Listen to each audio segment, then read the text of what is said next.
he got them in position to be the 2 seed and have a week off to start the playoffs.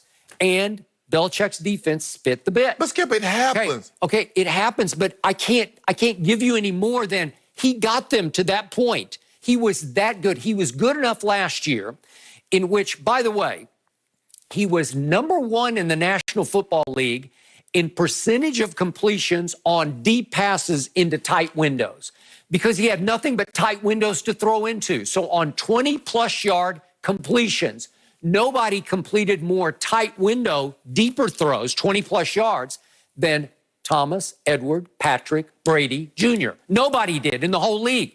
And the Bucs are watching the tape saying, what's not to like about that? Because his receiving core, again, ranked 22nd last year. His tight end unit as a group was the least productive tight end unit in all of football. His offensive line pass blocking by Pro Football Focus ranked 14th, which is not terrible, but it's middle of the pack. Right. So don't tell me that's going to be great for Cam, as Michael Lombardi suggested it would be. He's going to have solid protection. Dante Scarnecchia is the greatest offensive line coach ever. He just retired. It's for a second time, but I think this time is permanently retired. Right.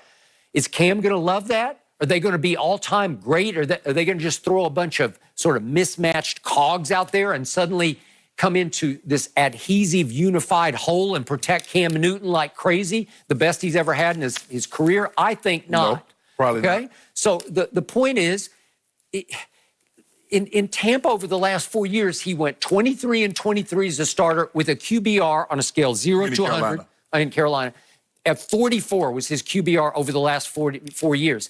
QBR never loved Cam to start with because he's not that accurate. Right. But he does do a lot of good things that get included in QBR with his legs. Correct.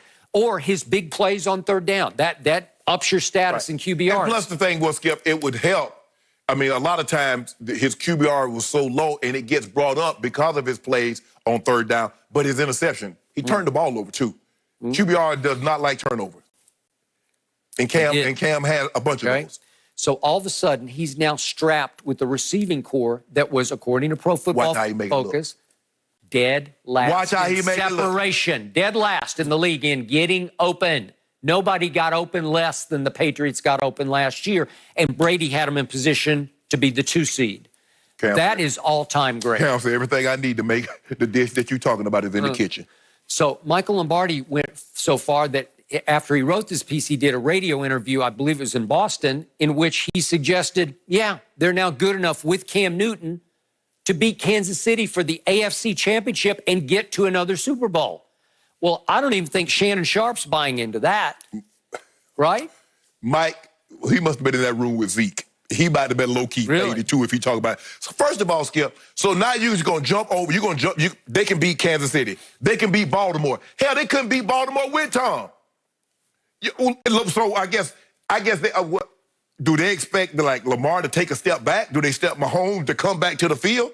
Because if these guys keep getting better, their offenses are only going to get better.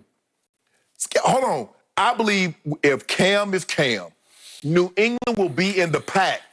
Tennessee's going to be there. We don't know what Pittsburgh is going to be like. Pittsburgh has an outstanding defense. We haven't seen Ben Roethlisberger in over a year. So we're going to see what he's like. I agree.